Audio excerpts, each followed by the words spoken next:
Imagine you're sitting in a sleek, white clinic that feels more like an Apple store than a hospital. You're reclined in a comfortable chair while a massive, white robotic arm looms over you. This is the R1, a machine designed to perform brain surgery with the precision of a master watchmaker. Within minutes, it threads 64 flexible cables into your motor cortex. These threads are thinner than a human hair and packed with over 1,000 electrodes. You don't feel a thing. By the time you walk out of the clinic, you're no longer just a biological entity. You've officially become part of the network. The shocking reality is that this isn't a scene from a cyberpunk movie. In early 2024, a man named Nolan Arbaugh became the first person to actually live this experience. He was paralyzed from the shoulders down after a diving accident.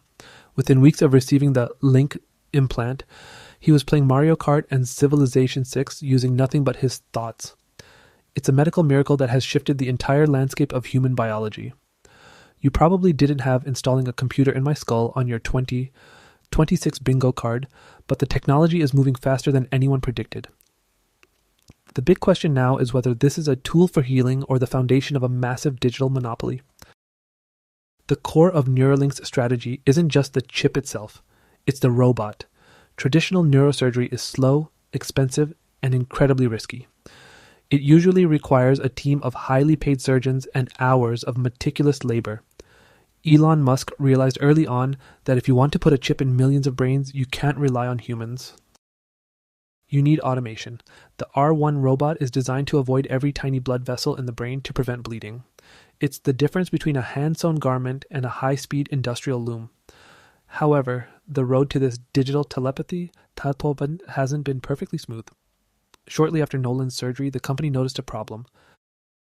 Some of the tiny threads began to retract from his brain tissue. It was a moment of high tension for the engineering team. If the threads kept moving, the device would eventually stop working. Instead of a second surgery, they tweaked the software to make it more sensitive. They managed to turn a mechanical failure into a software win. It showed that the link could adapt to the brain's natural movement. Finance people still go back and forth on whether Neuralink can actually lower the price enough for the masses. Currently, a brain-computer interface procedure can cost upwards of $40,000. Musk's goal is to bring that down to just a few thousand, similar to the cost of LASIK eye surgery. He wants the entire process to take about 600 seconds. If they hit that target, they won't just be a medical company. They will be the gateway to the next stage of human evolution. You watch as the company moves from experimental trials to a structured business model. They aren't just selling a device. They are selling a new way to interact with the world. For someone like Nolan, it was about regaining his independence. He could finally browse the web or text his friends without needing a caregiver to hold a stylus. But as the technology matures, the stakes get much higher. We are moving toward a world where your thoughts could be the most valuable data on the planet. The shift from experimental science to a real-world product started with a small group of people. You might call them the 12 pioneers. These are the early participants in the PRIME study, which stands for Precise Robotically Implanted Brain-Computer Interface. While the first surgery focused on basic safety, the subsequent trials aimed for performance. Each patient brought a new level of complexity to the table. In late 2024, a second patient named Alex received his implant at the Barrow Neurological Institute. Within hours of waking up, he was already manipulating a computer cursor with his mind. This wasn't just a slow crawl across a screen. It was fast, fluid, and incredibly responsive. Alex took things a step further than anyone expected. He used the Link to play Counter-Strike 2, a fast-paced first-person shooter that requires lightning-fast reflexes. Before his spinal cord injury, he had been an automotive technician. After the surgery, he used his thoughts to navigate CAD software and design a custom 3D printed mount for his charger. This was a massive milestone. It proved the device wasn't just for entertainment or basic communication. It was a tool for professional productivity. You look at the data and see a bridge forming between human intent and digital execution. The tension during these early trials was constant. Every time the R1 robot lowered its needle, the entire company held its breath. A single mistake could result in a brain bleed or permanent damage. The pressure from regulators was equally intense. The FDA doesn't just hand out approvals for brain surgery. They demand mountains of data on everything from biocompatibility to battery safety. Every minor glitch or thread retraction was documented and analyzed by government inspectors. One bad outcome could have sidelined the project for years. There is also the matter of bits per second, which is how researchers measure the speed of thought-to-computer communication. Neuralink's goal is to maximize this bandwidth. Right now, most people type on a phone at about 40 words per minute. Musk wants his users to type at hundreds of words per minute. He compares the current speed of human-computer interaction to a straw. He wants to turn that straw into a massive fire hose of data. Analysts still argue about whether the human brain can actually handle that much incoming digital feedback without getting overwhelmed. Despite the risks, the success of the first few patients created a wave of momentum. People started seeing the link as more than a medical device. It became a symbol of a new era. You notice how the conversation shifted from, is this possible, to how fast can we scale this? The company began receiving thousands of applications from volunteers willing to have their skulls drilled. For many, the risk of surgery was worth the reward of regaining their digital life. It's easy to get lost in the sci-fi wonder of it all, but the business side is just as aggressive. To make this a monopoly, Neuralink needs a massive sample size. They need to prove that the device is safe for people with different brain structures and medical histories. Every pioneer helps refine the surgical robot's AI. The robot learns from every procedure, getting faster and more precise. It's like a self-driving car, but instead of navigating streets, it's navigating the delicate folds of the human mind. The ultimate goal is to move from miracle to standard procedure by the end of the decade. By the time you reach the start of 2026, the vibe surrounding Neuralink has shifted from scientific curiosity to industrial juggernaut. On New Year's Day, Elon Musk dropped a major update on X that sent shockwaves through the tech world. He announced that the company was officially moving into high-volume production.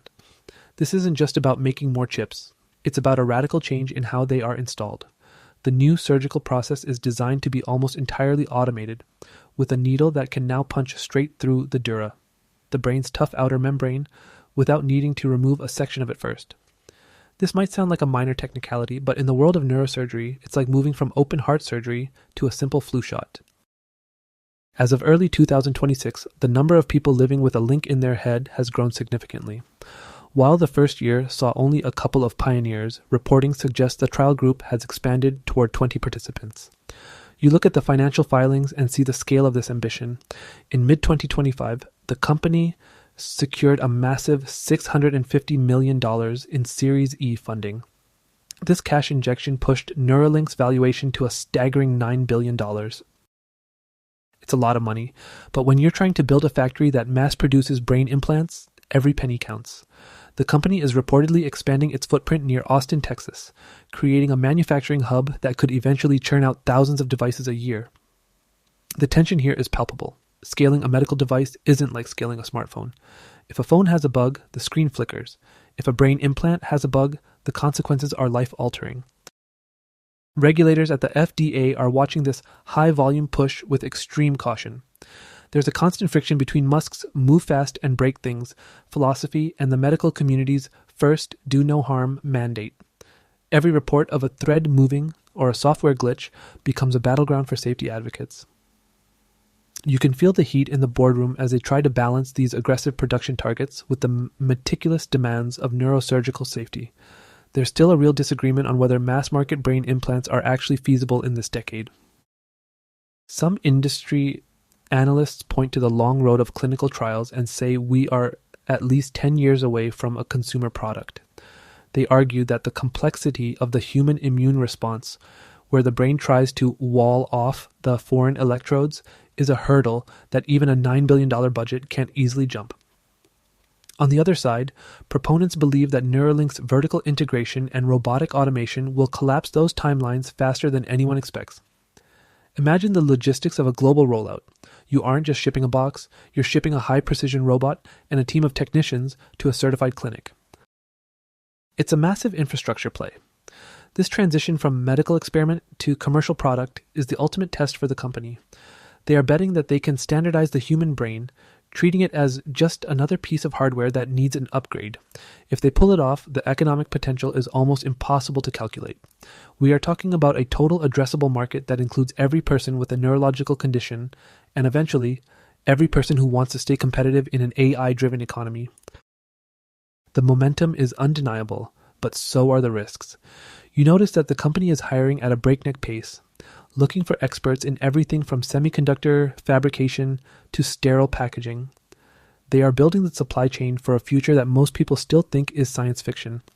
It's a high-stakes gamble where the house is the human mind and the chips are literal silicon wafers. While Neuralink is grabbing the headlines, a shadow war is quietly heating up in the boardrooms of Silicon Valley. You notice that the competition isn't just about who can help a patient move a cursor. It's about who will own the operating system for the human mind. In mid-January 2026, the stakes were raised when Sam Altman, the CEO of OpenAI, officially stepped into the arena. His new startup, Merge Labs, came out of stealth mode with over $250 million in seed funding. It's a massive move that signaled the brain-computer interface market is no longer a one-man show. Altman's involvement suggests a future where our brains are directly plugged into the same large language models that power ChatGPT. But Neuralink's most direct rival remains Synchron. Unlike the Link, which requires a robot to drill into the skull, Synchron uses a stent-like device called the stent road. They slide it through a vein in the neck and park it right next to the motor cortex. It's like a heart stent, but for your thoughts. By early 2026, Synchron has already successfully implanted its device in several patients across the United States and Australia. They are positioning themselves as the safer alternative, betting that most people would rather have a procedure in a vascular suite than a robotic surgery in a brain clinic. The tension in this industry is thick enough to cut with a scalpel. We are seeing a race for data that makes the early social media gold rush look like a playground game. Every time a patient uses a brain-computer interface, they generate a mountain of neural signatures. These are the digital blueprints of how we think, feel, and move. If one company controls the dominant platform, they effectively own the search history of the human subconscious. This has sparked intense concern from privacy advocates who worry about mental surveillance. If a hacker can get into your phone, they see your photos. If they get into your link, they might see your intentions before you even act on them. Finance people still go back and forth on whether the market will naturally favor a single monopoly or a fragmented ecosystem of specialized devices. Some argue that the network effect will make Neuralink the Windows or iOS of the brain. Once everyone is on it, it's too hard to leave. Others believe the medical nature of the tech will lead to a more diverse market, where different companies handle different conditions. But as billions of dollars in venture capital continue to pour in, the pressure to win the platform war is pushing these companies to move at an uncomfortable pace. Imagine the value of this neural data. It's the ultimate feedback loop for advertisers, employers, and even governments. Reports from major cybersecurity summits in 2026 have already begun highlighting brain hacking as a top-tier threat for the next decade. The worry isn't just about someone reading your thoughts, but about someone injecting signals into your brain. It sounds like a paranoid fever dream. But when you look at the patent filings for closed-loop neural stimulation, you realize the technology for two-way communication is already being built. This isn't just a medical race anymore. It's a geopolitical and economic power struggle. You look at the landscape and realize that whoever controls the interface between biology and silicon will hold the keys to the future economy. Whether it's Musk's high-bandwidth threads or Altman's AI-integrated approach, the goal is the same: to turn the human mind into the ultimate piece of connected hardware. The 12 pioneers were just the beginning. Now, the battle for the rest of us has officially started. As we move deeper into 2026, the mission behind Neuralink has shifted from a medical what-if to a planetary must-have. You might think the goal is just to fix a broken spine or restore a person's sight, and that is certainly where the journey begins. In late 2025, the company received the FDA's breakthrough status for its blindsight project, and by now, the first human trials for restoring vision are likely underway. This device doesn't even use the eyes. It sends digital camera data directly to the visual cortex. For the first time in history, we are witnessing a company attempt to bypass biological failure entirely. But if you listen closely to what Musk is actually saying in his late-night posts and keynote speeches, the medical side is just the proof of concept. The real endgame is much bigger and, quite frankly, a bit more intense. Musk has been vocal about his fear that artificial intelligence will eventually outpace human cognition to the point where we become irrelevant. He famously warned that without a direct link to the machines we create, we risk becoming house cats to our own AI. You notice that the economic monopoly Neuralink is building isn't just about cornering a market. It's about ensuring human survival in a world where silicon-based intelligence is millions of times faster than our biological neurons. The link is intended to be the bridge that lets us keep up. It's an insurance policy for the human race, packaged as a high-tech medical implant. This creates a level of tension that is hard to ignore. We are talking about the possibility of a digital hive mind, where information is shared at the speed of thought. Imagine being able to download a new language or understand complex physics in seconds. While that sounds incredible, the drama lies in the potential for a massive divide. If only the wealthy can afford these upgrades, we aren't just looking at a wealth gap, we're looking at a biological gap. The haves would quite literally be a different species than the have-nots. This isn't just a corporate rivalry anymore. It's a race to decide the future of human consciousness. There's still a real disagreement on whether merging with AI will preserve our humanity or effectively erase what makes us unique. Some scholars and neuroethicists argue that if our thoughts are constantly being augmented and filtered through an algorithm, we might lose the very spark of individual agency. They worry that a monopoly on this technology wouldn't just be a financial disaster, but an existential one. On the other hand, proponents argue that we've already merged with our phones and computers. Neuralink is just the next logical step to make that connection more efficient and natural. You watch as the company moves toward its goal of having millions of people on grid by the end of the decade. The scale of the ambition is breathtaking. We are seeing the birth of an industry that treats the brain like a motherboard. The outcome of this journey is still being written, but one thing is clear. The line between man and machine is getting thinner by the day.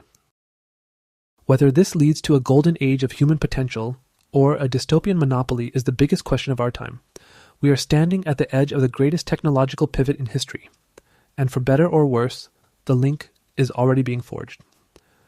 As we wrap up this journey into the future of our own minds, it is truly fascinating to think about how quickly the world around us is changing.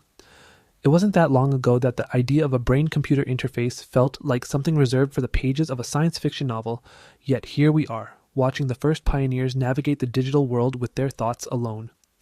We would love to hear from you as we all try to make sense of these massive shifts in technology and the economy. Where in the world are you watching from today? And what is the economic situation like in your neck of the woods right now?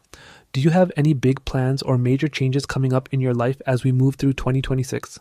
The conversation around Neuralink often brings up a mix of excitement and maybe a little bit of healthy caution, and we really value your perspective on where this is all headed. If you enjoyed this deep dive into the story of the brain-computer monopoly, please consider giving the video a like and subscribing to the channel so you can join us for our next exploration. Your support helps us keep these stories going and ensures you won't miss out when we take our next look at the forces shaping our future. Thank you so much for spending some of your time with us today, and we look forward to seeing you in the next one. Take care out there.